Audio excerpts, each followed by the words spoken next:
महाभारत हुआ है ना। महाभारत में एक एपिसोड है बहुत शानदार जो बहुत कुछ सिखाने के लिए है, और आप साथ लेके जाइए जितने लोग ऊपर बैठे हैं, जितने लोग नीचे बैठे हैं।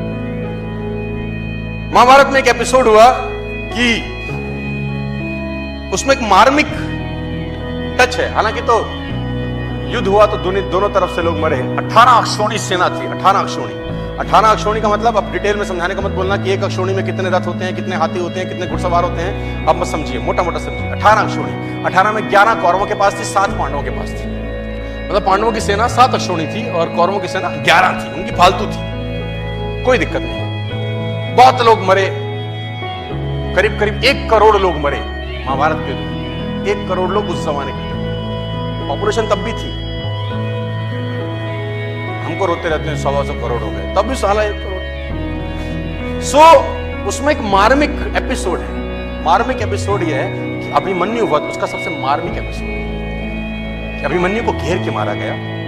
वो युवराज, एक युवक लड़का जो धनुर्धर था अपने पिता अर्जुन की तरह, उसको घेर के मारा गया उस प्रबल, और सबने मिल के मारा। और उसके अंदर कौरव पे सब बड़े से बड़े लोग थे। सब बड़े से बड़े लोगों ने अभिमन्यु को घेर के मारा। आपने ये जानकारी सुनी होगी, देखी होगी, कही होगी, कहीं ना कहीं पढ़ी भी होगी। लेकिन उस पर्टिकुलर एपिसोड में जो विलेन बना उसका नाम था जयद्रथ। उसने अभिमन्यु वध तो नहीं किया, लेकिन मरे हुए अभिमन्यु को लातों से मारा। जयद्रथ ने मरे हुए अभिमन्यु पे लात मारी। वध में शामिल नहीं था, लेकिन उसने मरे हुए अभिमन्यु को लात मारी। और इतिहास ये बोलता है कि जब अभिमन्यु वध हो रहा था तो अर्जुन अवेलेबल नहीं थे वहां पर, कहीं और गए थे, किसी और युद्ध में थे। लंबी कहानी, उस पर नहीं जाता, लेकिन जो story of moral of the story है वो समझाना चाहता। जब अर्जुन लौट के आए भगवान कृष्ण के साथ, तो उसको पता चला कि मेरे बेटे अभिमन्यु का वध हो गया। लेकिन उसको दुख इस बात का नहीं था कि मेरे बेटे का वध हुआ। बोला तो रण क्षेत्र में योद्धा तो वीर गति को प्राप्त होते ही हैं, लेकिन उसको दुख ये हुआ कि मरे हुए को जयद्रथ ने लातों से मारा। उसने अंजलि में पानी लिया और ओथ ली। शाम को पहुंचा था कि अगले दिन सूर्यास्त से पहले अगर जयद्रथ का वर्ण नहीं कर दूंगा तो अपने आप को जला डालूंगा, अग्नि में अपने शरीर को समर्पित कर दूंगा अगर अगले दिन सूर्यास्त से पहले जयद्रथ को नहीं मारा मैंने। अब जैसे ही उसने ये घोषणा करी, एक गोल रखा, एक टारगेट रखा, दोनों सेनाओं में हड़कंप मच गया। कौरव प्रसन्न हुए और पांडव उदास।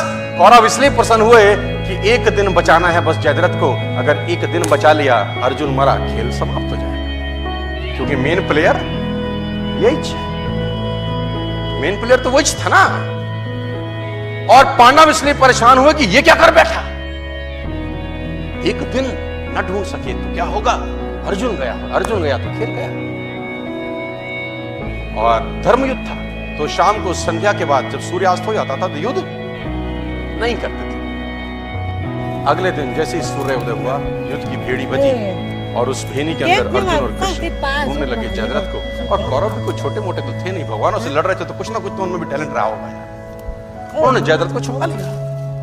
उनका एक ही काम था कि सूर्यास्त से पहले जयद्रथ को छुपा लो बस।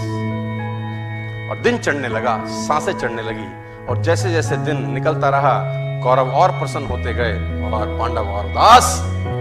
दोपहर निकल गई, युद्ध एक तरफ चल रहा था और अर्जुन और कृष्ण का रथ एक तरफ दौड़ रहा था जयद्रथ को ढूंढते ढूंढते ढूंढते ढूंढते। और आखिरकार वो समय आया जब सूर्यास्त होने को ही था और जयद्रथ अर्जुन को नहीं मिला। सब थक हार के बैठ गए। अर्जुन ने अपना गांडीव गिरा दिया और पांडवों ने भगवान कृष्ण की तरफ देखा और बोला, प्रभु अब तो तुम्हारा ही सहारा है, जयद्रथ नहीं है। भगवान ने बोला, कुछ नहीं, करता हूं। बोला, जयद्रथ कहां से लाओगे। भगवान ने जयद्रथ तो नहीं लाए। उन्होंने क्या किया, माया रची और बादलों को आदेश दिया और उन्होंने सूरज को ढक दिया। तो उन्होंने बोला, ये क्या करते हो। भगवान कृष्ण का जवाब सुनिए, साथ लेके जाइए। बोला, माहौल बनाता हूं। क्या बोले, विनिंग एटमॉस्फेयर। बोले, माहौल बनाता हूं। और जैसे ही बादल सूरज के सामने आए, सूरज छुप गया और उन नालायकों को लगा कि सूर्यास्त हो गया। बेवकूफ अपनी बेवकूफाना बातें बहुत जगह दिखा देते हैं। कहते हैं ना, गधे के सर पे सींग नहीं होते हैं। वो अपनी हरकतों से बताता है कि मैं गधा हूं। जैसे ही सूर्यास्त लगा, जो कि थुआ नहीं था, कौरवों ने जयद्रथ को आगे कर दिया। मन तो कर रहा है उनको ऐसी गाली दूं स्टेज पर, इस सालों घंटा 2 घंटा कौन सी चूल मचा रही थी तू। लेकिन कहते हैं विनाश काले विपरीत बुद्धि। कौरवों ने जयद्रथ को आगे कर दिया। अर्जुन घुटनों के बल बैठा है, गांडीव उसका गिरा हुआ है, और जयद्रथ अर्जुन को देख के हंसने लगा और गालियां देने लगा। कौरव हंसने लगे और अर्जुन को गालियां देने लगे कि तैयारी कर चिता पे जलने की। और जैसे ही जयद्रथ सामने आया, भगवान ने आदेश दिया और बादल सूरज के आगे से हटे और सूरज सामने हो गया। और जब सूरज सामने हो गया तो अर्जुन भौचक्का सा दिखा, ये क्या है। उसने भगवान कृष्ण की तरफ देखा। भगवान कृष्ण ने बोला, देखता क्या है, जयद्रथ सामने है, उठा गांडीव और चला डाल। और अर्जुन ने गांडीव उठाया और तीर चलाया और जयद्रथ का सर धड़ से अलग कर दिया। जयद्रथ मारा गया।